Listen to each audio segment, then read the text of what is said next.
Bueno, les quiero agradecer a Marité Sarte, nuestra invitada, especialista en psicopedagogía comunitaria. Ella se va a presentar y va a dar su currículum, ¿sí?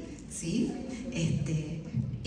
Bueno, la convocamos hoy, todas las cátedras de pedagogía, todas las profesoras aquí presentes.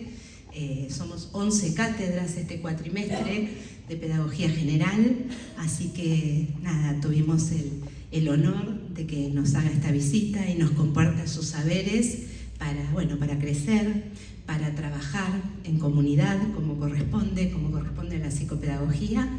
Y bueno, agradecerte infinitamente por tu tiempo, por tu valioso saber, a Nieves, que es la que ha hecho el contacto, así que vamos a darle un aplauso gigante a la profesora Nieves.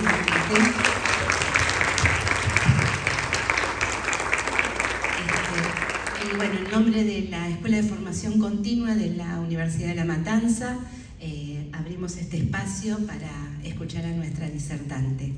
Graciela, ¿querés? Bueno, buenas tardes. Me presento, yo soy la magíster Graciela Suárez, coordinadora de las carreras de Tecnicatura y Licenciatura en Psicopedagogía. Bueno, me acompaña Miriam, mi co-equiper, co-coordinadora. Y bueno, agradecerte, como bien señalaba Miriam, este espacio. Nosotros desde la coordinación siempre instamos para que invitar a profesionales de alta experiencia, con gran expertise, porque entendemos que bueno, también suma muchísimo el trabajo que hacemos desde las cátedras y también que las alumnas puedan conocer no solo por la tapa de un libro, sino ver en persona y escuchar las verbalizaciones de los especialistas, ¿no? Entendemos que eso es una formación en paralelo a la que se dan desde las aulas.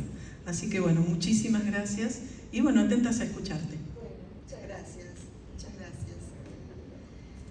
Bueno, ¿se escucha? Sí, perfecto. Bueno, yo soy Marité Sarte, como ya me han presentado. No, ahora, ahí, vamos, ¿sí? Soy licenciada en psicopedagogía, egresada de la Universidad de El Salvador, magíster en educación. Ahí hice una tesis que tiene que ver con la técnica pareja educativa y las relaciones de poder. Y actualmente estoy haciendo un doctorado donde la tesis también va a ir encaminada para ese lado, ¿no? Más que nada sobre la parte más epistemológica de la psicopedagogía. Y ojalá que cuando la termine la pueda compartir acá. Muy, pero muy agradecida estoy con esta invitación que en parte me emociona porque todo el libro es de La Matanza, todo se gestó acá. Así que bueno, el miércoles tuve una presentación en El Salvador y después tengo otras más, pero acá es especial, justamente por ese motivo, ¿no? De lo que vamos a hablar es un poquito de esto, ¿no? De la psicopedagogía como imagen, por qué me surge a mí esta adoración que tengo por el arte, cómo delimito la psicopedagogía comunitaria, por qué lo fundamento con ese marco teórico, y quisiera por lo menos llegar a analizar el rol del psicopedagogo comunitario y la psicopedagoga comunitaria, y arrancamos. Bueno, ahí vamos. Cuando tuve que hacer la tapa del libro, le tenía que poner una imagen y yo decía, bueno, ¿qué es para mí la psicopedagogía comunitaria, ¿no? ¿Qué es? Y bueno, es todo esto. En principio es un árbol, ¿no? Lleno de, que viene a representar la comunidad, como dice ahí, lleno de libros, lápices, cuadernos, pizarrones, relojes. Hay partes que imposible de graficar porque hay también olores, sensaciones, ¿no? Pero bueno, es todo eso. Y cada una de estas cuestiones tiene un significado para mí. En la última parte puse los animales. En psicopedagogía comunitaria el tema de los animales es fundamental. Perros y caballos sobre todo. Vienen con nosotros, aprenden ahí. Y bueno, y en definitiva entendemos esta psicopedagogía comunitaria como como un sistema vivo, abierto, y donde se simboliza fundamentalmente todo el vínculo que tenemos con el aprendizaje, todos nosotros. Y ahora nos vamos a meter de lleno en este problema. ¿Qué es la psicopedagogía comunitaria? ¿Qué es? Me resultó difícil tratar de definirla porque muchos me decían, sí, yo trabajo en una escuelita que está casi en el medio del campo, ¿eso es hacer psicopedagogía comunitaria? Y bueno, sí, es hacer psicopedagogía comunitaria, pero era como que una cosa es, como dices ahí, hacer psicopedagogía comunitaria en determinados contextos con determinadas características, y otra cosa es hacer psicopedagogía en contextos comunitarios. Y como en psicopedagogía necesitamos bastante especificar mucho todos los elementos que allí aparecen, me gusta pensarla como una psicopedagogía comunitaria que se hace en determinados contextos.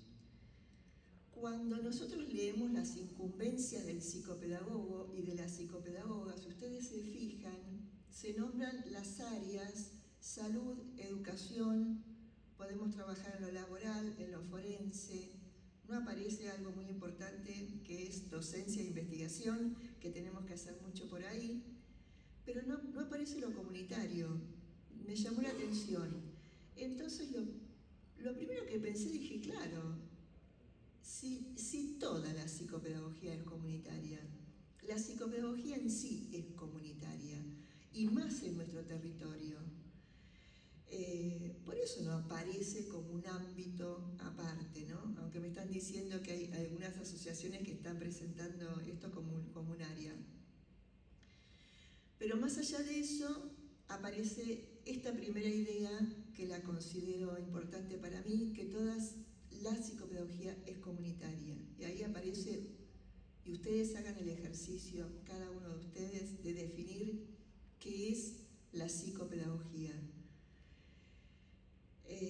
No les voy a leer toda la definición, no se asusten, está ahí en el libro, pero si hay algo que por ahí la siento y que siento que caracteriza, es que es esa parte que está coloreada, ¿no? Que nosotros tenemos determinado, es un proceso para conocer el mundo en el que vivimos, pero que este mundo está relacionado, ¿no? Está como, imperan como relaciones de poder.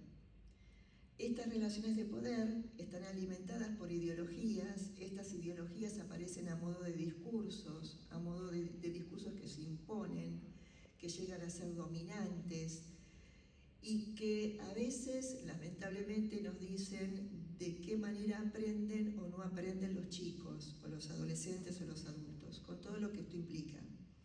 Entonces la psicopedagogía, esta que yo sostengo, y sobre todo la crítica, ¿sí?, es la que va dirigida a pensar sobre esto, ¿no?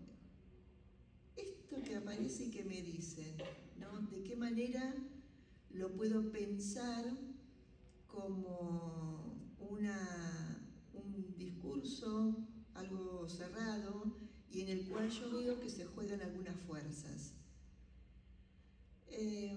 Otro concepto que me pareció importante, y es el que actualmente estoy tratando de estudiar más a fondo, es sobre la idea de comunidad. Actualmente hay muchos debates acerca de la comunidad. No me gustaba ver la comunidad como únicamente, sí, hacemos psicopedagogía en ámbitos de vulnerabilidad social y económica, hacemos psicopedagogía en ámbitos de vulneración de derechos, ¿no? Como que quedaba solamente eso, porque en todas las comunidades en las cuales me he relacionado, lo que pude ver era que se trataba de comunidades altamente empoderadas, que digamos que esa era la característica esencial y fundamental.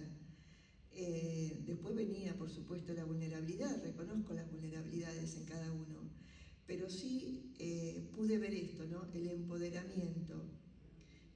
Comunidades que saben cuáles son sus problemas, saben cuáles son sus necesidades y saben también a veces cómo armar una demanda, ¿no? Por ejemplo, y así empieza la cosa. En el año 2000, un grupo de representantes de jardines de infantes comunitarios, que seguramente ustedes los conocen, año 2000, cuando esto recién empezaba, ¿no? Que no son los jardines de ahora, que están mucho más organizados. Se van a la Tecnicatura de Psicopedagogía del Instituto 46 a pedirnos ayuda a los profesores y a los estudiantes avanzados de la carrera para que podamos ayudar y capacitar a las educadoras comunitarias. Bueno, wow, ¿qué es eso, no? Bueno, ahí empezó todo, ahí empezó toda la historia y ahí pude ver esto del empoderamiento de estas comunidades, ¿no? Cómo se organizaban, cómo si necesitaban leche, si necesitaban vacunas, si necesitaban cuadernitos, si necesitaban capacitaciones para sus maestras, charlas para los padres, etcétera, etcétera, etcétera. Ahí se inicia el recorrido. Pero yo les digo, trato de seguir indagando cómo vemos la comunidad fundamentalmente en esta parte, ¿no? Como productora de saberes, porque en todo momento veía esto, que los aprendizajes eran mutuos. Estamos hablando de aprendizajes dialógicos. En estas comunidades a veces vemos algunos profesionales que pueden llegar a sentirse como superiores, quizás, ¿no? O estar por encima de algunas personas de la comunidad, y siempre nosotros apelamos a la humildad, ¿no? Porque es más lo que tenemos que aprender que conceder ahí, que brindar. Y la comunidad también la entendemos como un espacio simbólico, relacional, altamente político, obviamente. Y como dice ahí, que se trabaja sobre los discursos, símbolos y memorias colectivas que sostienen o desafían ciertas prácticas. Memorias colectivas. Una vez el barrio nos otorgó un espacio, una salita de auxilio que había sido abandonada por sus profesionales y que era un espacio que pertenecía a una asociación barrial, y lo único que nos pidieron era que nos dieran el espacio. Lo limpiamos, lo pintamos, le llenamos de libritos y de cuadernitos, lápices y pizarrones y todo lo demás, todas donaciones de todas partes. Y lo único que nos pidió la asociación barrial era que conservara el nombre de la salita. Y de eso se trata, ¿no? De respeto por esta memoria y por estos valores que conservan las comunidades. Hay un término nuevo que me encanta, que es romantizar. Bueno, no lo quiero usar ahora, puede ser. Bueno, no quiero romantizar el tema de la comunidad y sí presentarla como un territorio de conflictos y de posibilidades. Es muy conflictiva la comunidad. Es una entramada de conflictos, como dice así, negociaciones y resistencia entre procesos de exclusión, estigmatización o fragmentación social. Hay momentos en que decimos, es un todo contra todos, es así. Y a su vez, acá viene lo otro, la comunidad también es constructora de redes de cuidados, afectos y sentidos, ¿no? Y ahí también está claro cuando se inician los jardines de infantes comunitarios, donde las maestras nosotras, las educadoras comunitarias, no sabían que el dibujo se construye, el espacio se construye, los procesos de alfabetización, no sabían nada de esto, pero sabían mucho de cuidado y de afecto, ¿no? Y de cómo cuidar a los hijos de otros, ¿no? Bien, y acá viene la definición de psicopedagogía comunitaria. Entonces, si no es un ámbito, hasta ahora vamos a decir que es una condición, ¿no? Es una condición sin la cual no, que transversaliza todas las áreas que nombramos. Por eso tenemos que tener herramientas de salud, educación laboral y forense. Compartimos sus especificidades, pero recreamos sus dispositivos. Esto es lógico, y estrategias de intervención. No van a ser las mismas que las que tenemos acá en el consultorio Paquete de Ramos, sino que lo tenemos que recrear. Bien, el trabajo es apasionante en lo comunitario y, como dice ahí también, es complejo. El territorio en general reconoce sus fortalezas y dificultades y tiene que estar abierta al trabajo mancomunado entre sus miembros y equipos psicopedagógicos. Los equipos no es que llegamos ahí y nos abren las puertas, nos tenemos que ganar esa confianza. Bien, y acá viene la parte aburrida, pero que a mí me apasiona. Todo esto que yo les cuento y que pude estar pensando en un libro, nuestra práctica se tiene que apoyar necesariamente en un marco teórico. El que yo trato de sostener, el que me identifica, el que mejor me explica las cosas, el que mejor me explica el mundo, ¿sí? Es la teoría crítica. Esta teoría crítica, que viene de la escuela de Frankfurt, 1920 para adelante, pasa por 3 generaciones, estamos en la tercera, y que es hablamos de psicopedagogía crítica. Una de las primeras que habló de psicopedagogía crítica es Dora Laino, y abarca todos sus ámbitos, como dice ahí, pero en particular lo que trato de conjugar en esta psicopedagogía crítica son los aportes de la pedagogía crítica, que sugiero que lean mucho de eso, de la teoría del poder de Foucault, de la teoría de los campos sociales de Bourdieu, de la educación popular y de la psicología crítica. Todo esto, digamos, que hace praxis en una psicopedagogía comunitaria. La psicopedagogía crítica, que es más teórica, si se quiere decir, su práctica, ¿no? Es la psicopedagogía comunitaria. Y acá aparece una definición de psicopedagogía crítica. Intento ser clara, no se las voy a leer, no se preocupen, pero que necesariamente, como dice ahí,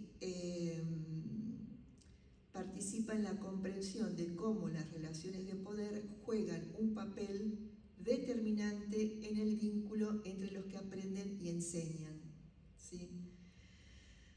Cuando hablamos con distintas personas de las comunidades, de las escuelas, de las maestras, siempre nos refieren, nos dicen acerca de qué representación tienen de sus alumnos, de cómo aprenden, de cómo no aprenden, de cómo se comportan, de la ayuda o no que le dan sus padres, de las atenciones o no que les dan sus padres.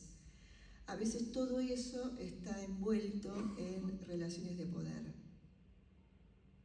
Entonces, y sintéticamente, la psicopedagogía comunitaria tiene una base epistemológica crítica. Sus principios es que son altamente interdisciplinaria, por estas teorías que le nombré anteriormente, contextual, necesariamente tenemos que tener en cuenta el contexto, atiende el punto de vista de las personas. Ahora estas 3 cuestiones después las voy a contar un poco más detalladamente. Hablamos de una comunidad empoderada, del trabajo en redes y del trabajo compartidos, de trabajos en equipo, de una capacidad creativa para recrear los dispositivos, de una posición ética y de la necesaria formación en los diferentes ámbitos.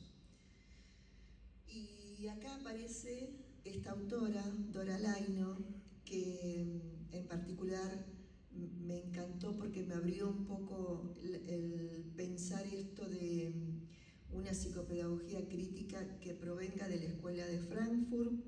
Ella, digamos que basa su teoría en un autor que se llama Habermas, un filósofo, sociólogo, y de lo que habla Dora es de una psicopedagogía crítica y situada en América Latina, ¿no? Y que, claro, cuando habló de situado y empezó a hablar de la educación y de Sarmiento, yo dije, pero claro, tenemos que empezar a entender por ahí las cosas, ¿no? Por dónde vienen nuestros problemas en educación y lo psicopedagógico. También tenemos que tener en cuenta, a raíz de esta cuestión que tiene que ver con lo situado y lo de Latinoamérica, que a veces nos acapara el eurocentrismo, adoramos todo lo que viene de Europa. La verdad es que me cuesta muchísimo dejar a Foucault y a Bourdieu, no sé cómo voy a hacer con eso, y tener mucho cuidado también con el colonialismo intelectual. La cuestión es tener como cuidado con nuestras propias prácticas colonizadoras, con nuestras propias ideologías, ¿no? Con nuestras propias, ¿cómo se dice? Cuando uno tiene, se me fue la palabra, prejuicios, ¿no? Sobre determinadas cuestiones. Esas son las prácticas colonizadoras que a veces tenemos. La cuestión es que yo les dije que teníamos muchos debates acerca de lo que es la comunidad, porque estos autores piensan que la comunidad no existe, que existe la sociedad, pero la comunidad no. Y algunos viven acá, en este lugar maravilloso de Londres, otros viven acá, en Alemania, también muy lindo, pero nosotros trabajamos acá, ¿sí? En donde la comunidad realmente existe, los vínculos están ahí. Y los psicopedagogos y las psicopedagogas necesariamente, para conocer estas comunidades, muchos vivimos ahí, pero si no, tenemos que recorrer sus calles, sus negocios, conocer sus escuelas, sus ámbitos formales e informales, empezar a contactarnos. Aunque también, y es notable, por eso me encanta el trabajo comunitario, por ejemplo en esta salita recuperada que les conté hace un rato, donde dejábamos la puerta abierta y los mismos vecinos se acercaban. Ni siquiera nosotros salíamos a patear la calle. Bien, hasta acá vino una parte. Con respecto al rol de los psicopedagogos y psicopedagogas comunitarias, vamos a ver esta cuestión de oficio, y quisiera ser clara, y si hay alguna cuestión me dirán. Nosotros dijimos que es una condición que transversaliza lo comunitario, entonces tenemos que tener formación en lo que, porque hacemos psicopedagogía clínica en lo comunitario. Trabajamos chicos que son derivados de las escuelas, hacemos psicopedagogía laboral, forense, hacemos orientación. Y lo importante de todo esto es tener una posición no solamente teórica, sino también ética. La realidad del trabajo comunitario, no quiero romantizar, pero a veces se viene bastante trágica la situación. Ahí, como puse, una realidad abrupta. Lo puse bastante... hay realidades muy duras, hay realidades pero terribles, ¿no? Donde a veces con el equipo paramos y decimos ¿qué hacemos? ¿Por dónde empezamos? ¿No? Y ahí puse los aliados, pero los aliados de verdad, los que realmente nos ayudan a trabajar en todo esto que tiene que ver con el trabajo en equipo. Tenemos que formar equipo en lo comunitario, trabajar en red y supervisar nuestros casos, ¿no? O hacer covisión, como decía Alicia Fernández. El trabajo en equipo. El trabajo en equipo no es sencillo tampoco. No es fácil armar un equipo, ¿sí? También se juegan cuestiones que tienen que ver con el conflicto y más que nada lo que interesa es la relación con el saber. Los equipos pueden estar conformados por psicopedagogos o por trabajadores sociales o por maestros o por referentes de esos barrios, ¿sí? Y nos tenemos que conocer, tenemos que pasar por las etapas. Ahí es necesario, ¿no?, desempolvar a Pichon Rivière cuando nos habla de grupo y bueno, y llegar a conformarnos como grupo, armar grupo. Y bueno, ahí la cosa se vuelve linda, interesante, y el grupo ayuda muchísimo y a hacer diagnósticos y establecer nuestras intervenciones. El trabajo en red es otra de las cuestiones. No estamos aislados, vivimos en red. Hay muchos autores que hablan de red, que es sumamente interesante. Davas, Nachmanovich, no me acuerdo si de alguien más que yo leí, pero realmente cuando sentí que yo estaba trabajando en red fue en plena pandemia, cuando en la salita se nos habían despistado un montón de pacientitos que no sabíamos dónde estaban y que, bueno, yo tenía el teléfono de un vecino y de una vecina que me contactó con fulanito y después esa vecina me contactó con la escuela y la escuela también tenía mis referencias y nos fuimos contactando así. Dije, qué bárbaro esto, porque realmente no estamos aislados, ¿no? Yo solita en mi pieza con la compu, ahí, y estaba conectada con la comunidad. Así que esa es la red, pero también la red hay que construirla, ¿no? Hay que armarla. La covisión, todo también un tema interesante, porque muchos me dijeron, bueno, pero la covisión, traer a un supervisor, a un trabajo de equipo, a veces es caro, hay que pagarles, ¿no? ¿Cómo hacemos?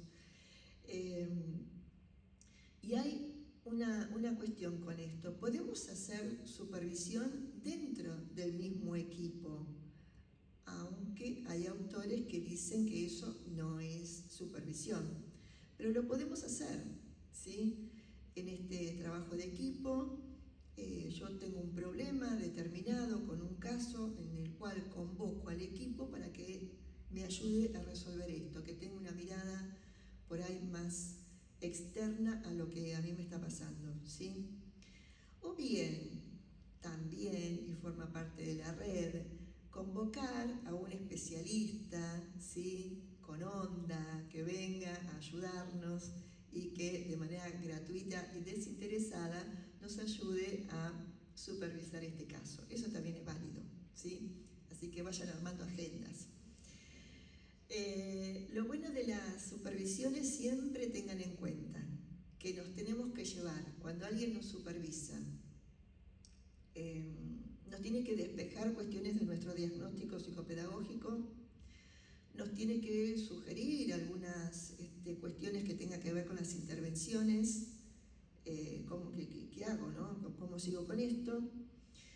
Nos tiene que ayudar a trabajar aspectos transferenciales, porque en esto se juega, como en todos los casos, en lo comunitario por supuesto que también se juega lo transferencial, por eso es bueno hacer terapia. Y alguna recomendación bibliográfica, ¿sí? Lean esto, lean aquello, fíjense de qué manera los puede ayudar para poder entender mejor el caso del cual están trabajando. Bueno, acá vienen los hermanados, que es otro tema que me interesa porque a veces yo noto que nos falta todavía en psicopedagogía mucho de especificar bien cuál es nuestro rol, ¿sí? Entonces acá aparecen nuestros primos hermanos, los pedagogos críticos, los educadores populares, los psicólogos comunitarios, los trabajadores sociales, los maestros, ¿sí? Tengan en cuenta esto. Nosotros somos psicopedagogos comunitarios, somos psicopedagogas comunitarias, no somos educadores populares, ¿sí? No somos pedagogos críticos ni trabajadores sociales, somos psicopedagogos. Entonces, ¿qué pasa? Que entre lo que hace uno y el otro, a veces las diferencias son tan ínfimas que el trabajo se vuelve realmente muy parecido. Bien, ¿qué hacemos al respecto? Entonces, vamos a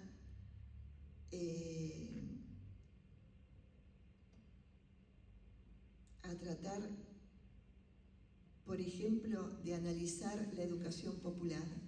Hay cuestiones que tenemos que entender. Los psicólogos comunitarios y los educadores populares hace años que trabajan, mucho antes de la psicopedagogía, hace años. Han escrito muchísimo, nosotros no tenemos casi nada escrito. Entonces, ¿cómo nos podemos alimentar de ellos? ¿Cuáles son las diferencias y cuáles son las semejanzas? ¿Qué cuestiones nos aunan? ¿Sí?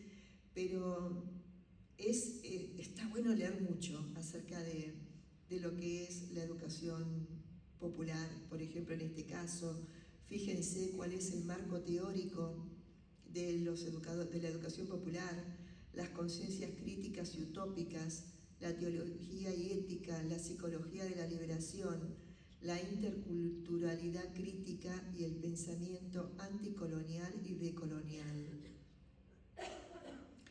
¡Wow! ¡Qué interesante! Mucho, mucho para leer, ¿no? Y que se relaciona con lo nuestro seguro, pero vamos a ir especificando, ¿sí?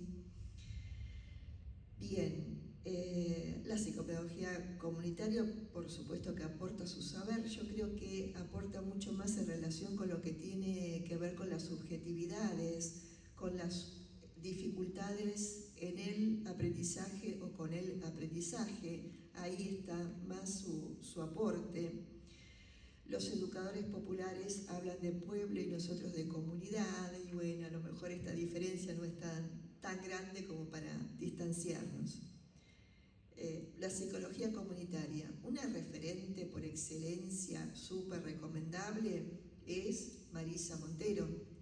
No sé si llegaron a leerla. Muchos me dicen que cuando estudian psicopedagogía comunitaria leen esta autora, pero ella es psicóloga, súper interesante, y ella dice que la psicología comunitaria se apoya epistemológicamente en una psicología crítica. Esto que a mí me llevó un montón de años ver, ella ya lo tenía resuelto. No sé por qué no lo leí antes. Bueno, listo, nada más. Nada más que esto les quería decir. Voy a adelantar un poquito y contarles que yo les hablé del marco teórico, les hablé de algunas definiciones, de algunas herramientas fundamentales como el trabajo en equipo, la interdisciplina, el trabajo en red, y ahora les voy a hablar de la metodología. La metodología tiene que ir como de la mano con esto, ¿no? Si yo digo que soy crítica, propongo una metodología de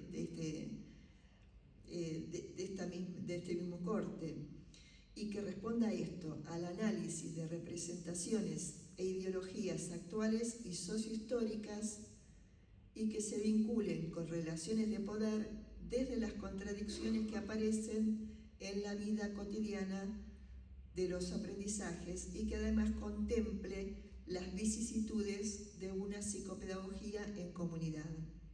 Guapate. Entonces, buscando, encuentro a este autor, John Thompson, que es el que habla de un enfoque hermenéutico que responde a la teoría crítica y que habla de estas tres fases. La primera de ellas es el análisis sociohistórico, nosotros trabajamos sobre estas cuestiones que tienen que ver con el aprendizaje. No es lo mismo estar en época de pandemia o 2 o 3 años después de la pandemia o haber salido de un 2001 conflictivo, ¿sí? A eso se refiere el análisis sociohistórico. Después habla de un análisis crítico del discurso, que es una perspectiva también interesante, donde analizamos esto, el modo en que el abuso del poder social, el dominio y la desigualdad son practicados, reproducidos y ocasionalmente combatidos por los textos y el habla. No, textos, habla y actitudes, diría yo, pero no entra dentro del análisis del discurso. Y después este es un concepto que me interesa y mucho, que lo que dice es que nosotros no interpretamos la realidad de las personas, sino que hacemos una reinterpretación, porque los sujetos, las personas, me gusta decir, las personas ya interpretan sus situaciones, ya interpretan sus problemas, y lo que nosotros hacemos es una reinterpretación. Bueno, muy bien. Después se venía un caso, pero me parece que ya está medio largo. ¿Sí? Les presento un caso rapidito. ¿Están cansados? ¿No? Bueno, entonces, acá este es un caso que llegó antes de la pandemia, ¿no? Ingresa a la escuela secundaria sin tener los rudimentos de la lectura, no estaba totalmente alfabetizado. Entonces, desde una perspectiva crítica y contextual, ¿no? Nos posicionamos acá, en la comunidad de Rafael Castillo, en estos años. Este chiquito es derivado por su escuela, es traído por sus padres, vamos a llamarlo Santiago, viene a la salita, y acá es cuando empezamos con los análisis, ¿sí? La salita tiene como esta dimensión institucional que hay que analizar, a dónde ha llegado, a qué tipo de equipo interdisciplinario ha llegado, y también vamos a hacer un análisis institucional de la escuela secundaria. A su vez, vamos a hacer un análisis subjetivo de Santiago y un análisis sociocultural. Todo esto para poder comprender y hacer un análisis sociohistórico, discursivo y de reinterpretación. Vamos a tener en cuenta la escuela secundaria, las características del barrio donde está posicionado, la historia que tiene esta escuela, sus vínculos con el instituto en ese momento que tenía, con el Instituto 46, las redes que habíamos establecido en ese momento con la asociación barrial, con la municipalidad, con los jardines comunitarios, con las mesas territoriales, con las demás escuelas. Y de todo esto se deriva, como última instancia, lo que buscamos es cómo reponer los lazos sociales entre todos, una vez que sobrevino la pandemia. Esta es la salita, ¿no? Acá está, esta es la salita que pintamos, acomodamos, limpiamos. Dentro de lo que es la dimensión subjetiva hay muchísimo por hablar de Santiago, pero había llegado con esta etiqueta: el niño que está en secundaria y no sabe leer. El síntoma estaba dentro de la esfera de lo educativo. Estuvimos analizando aquello que dicen acerca del no saber de Santi, qué decía la madre, qué decía el padre, que en realidad el padre no era el padre, sino que era el abuelo. Analizábamos los secretos familiares. Le preguntábamos a él por qué pensó que no sabía leer. Dio una respuesta maravillosa que no me la voy a olvidar nunca. Dijo que cuando él estaba en 6º grado su papá había tenido una ACV y tenía tanto miedo de que su papá se muera que él perdió la memoria y se olvidó absolutamente de todo lo que había aprendido desde primero a sexto grado.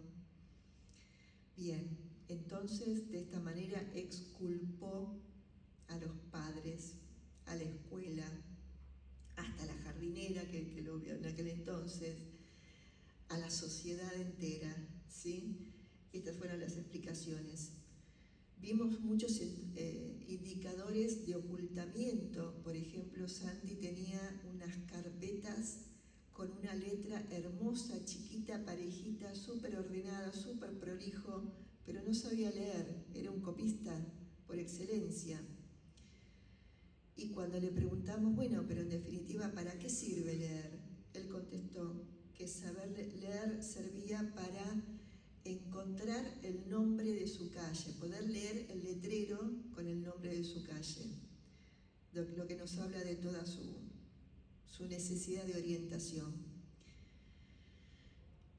Acá, con respecto a la dimensión institucional, quizás estuvimos bastante abocados a lo que era el análisis de la escuela. Nos visitaba a menudo parte del equipo de orientación escolar. Ahí hablamos de las paradojas de la inclusión. En lo crítico siempre lo que hacemos es analizar las contradicciones, ¿no? Esto que aparece como un proyecto de inclusión termina siendo un proyecto de exclusión, ¿no? Por ejemplo, había un proyecto del PAT que era del acompañamiento de las trayectorias, donde era tan exigente lo que él tenía que hacer, que no podía hacer, que terminaba siendo excluido, porque los profesores se enojaban porque no lo hacía. Bueno, se analizó la inclusión, se analizó la versión oficial del joven, los informes que se hacían sobre él, lo escrito, ¿qué más?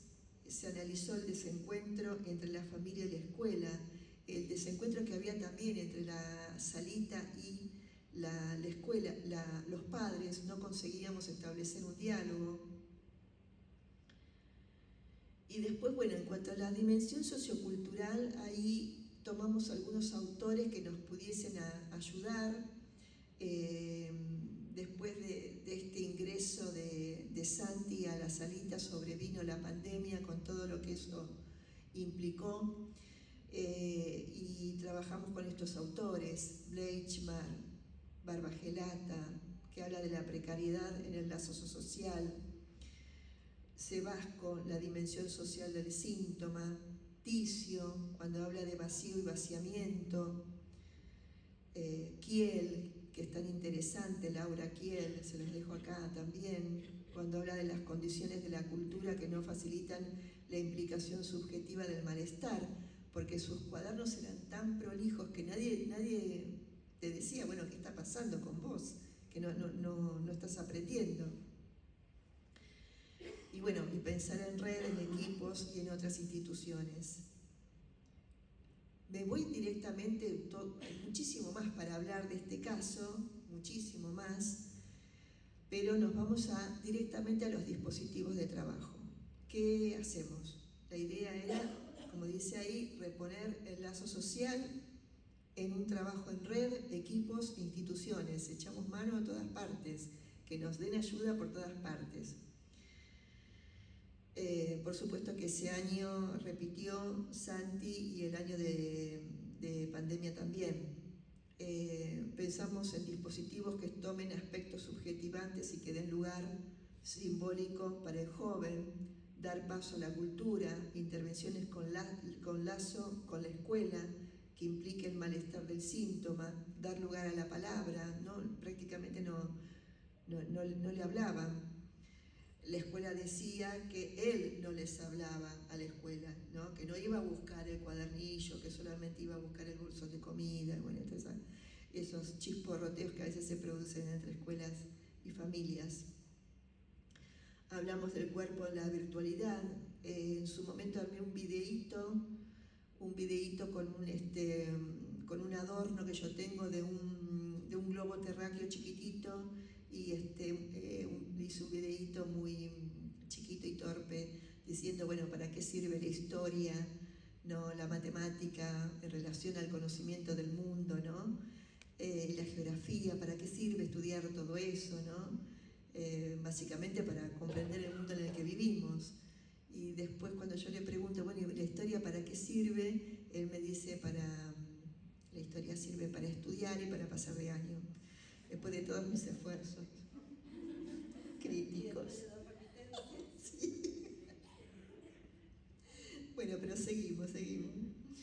Es muy interesante la educación popular, las herramientas que nos dan para estos casos donde la alfabetización está como trabada, ¿no? Bueno, sigo un cachito más.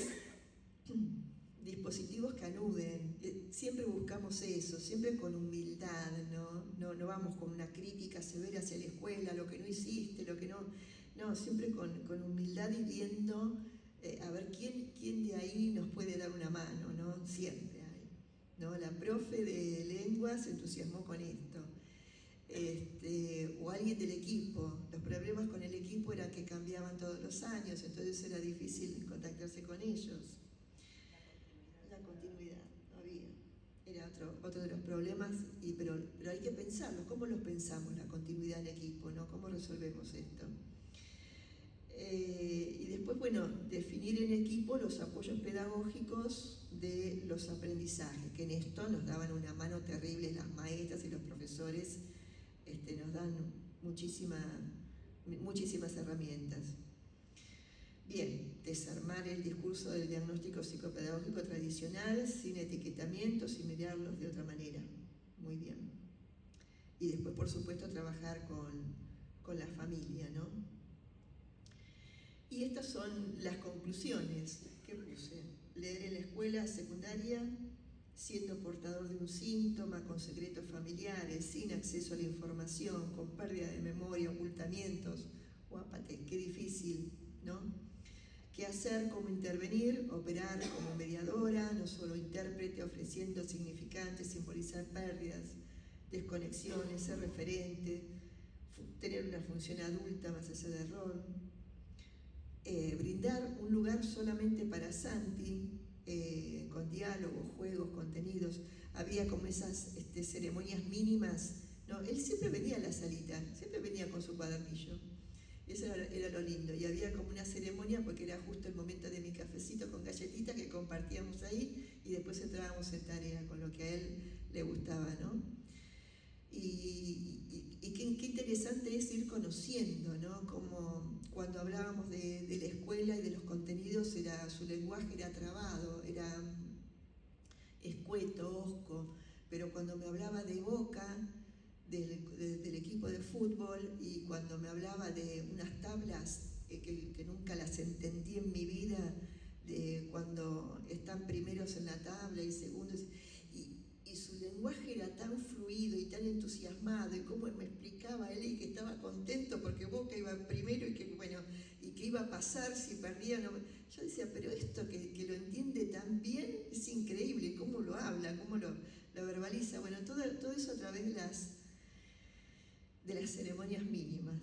Bueno, nada, y hasta ahí llegamos. Esta es la salita recuperada, así nos la dieron, así nos pidieron que conservemos su historia, ¿no? Así se pintó, ¿no? Se acomodó. Compañeras mías de la facu que me regalaron muchos libros. Todas las mañanas abría la puerta y veía esto. Le parece que los caballos del vecino venían a tomar agua acá. Por eso digo, el tema animal, por favor, me lo anota como algo fundamental. Tiene que ser así, ¿no? Y acá, dentro de la salita, juegos, aprendizaje, cuentos y bueno, y muchas otras actividades que íbamos haciendo para los chicos y para los padres y vecinos. Bueno, ahí está, ahí terminé con mi árbol. Gracias por escucharme.